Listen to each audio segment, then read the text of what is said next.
অব্যাহত ক্ষেপণাস্ত্র ও ড্রোন হামলার মুখে নিজেদের পুরনো অবস্থান থেকে সরে আসছে সৌদি আরব ও সংযুক্ত আরব আমিরাত।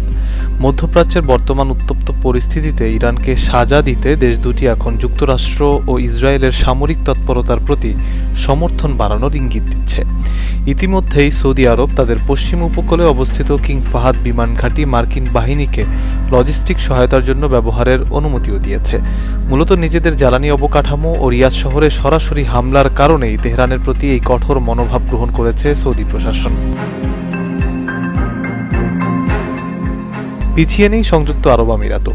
দেশটি যুক্তরাষ্ট্রকে স্পষ্ট জানিয়ে দিয়েছে যে তারা অন্তত ৯ মাসব্যাপী দীর্ঘমেয়াদী একটি যুদ্ধের জন্য পুরোপুরি প্রস্তুত এবং যুদ্ধ দ্রুত শেষ করতে যুক্তরাষ্ট্রের ওপর কোনো চাপ সৃষ্টি করবে না।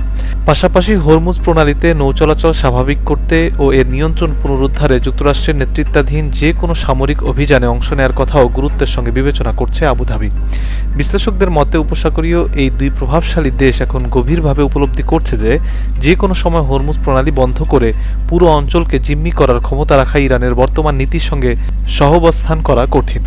তবে এই যুদ্ধে সরাসরি জড়ানোর ক্ষেত্রে উপসাগরীয় দেশগুলোর মধ্যে শঙ্কা ও বিভক্তিও স্পষ্ট।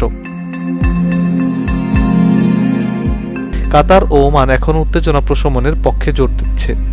ওমান এই সংঘাতকে আমেরিকার যুদ্ধ নয় বলে মন্তব্য করেছে।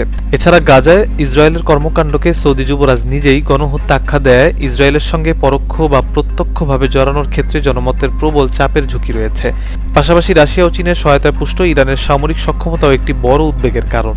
তাই সরাসরি কোনো মহাবিপদ বা আক্রমণাত্মক অভিযানে না গিয়ে নিজেদের প্রতিরক্ষা ব্যবস্থা শক্তিশালী করার মাধ্যমেই ইরানকে মোকাবিলার এক কঠিন ও সতর্ক ভারসাম্য বজায় রাখার চেষ্টা করছে উপসাগরীয় দেশগুলো।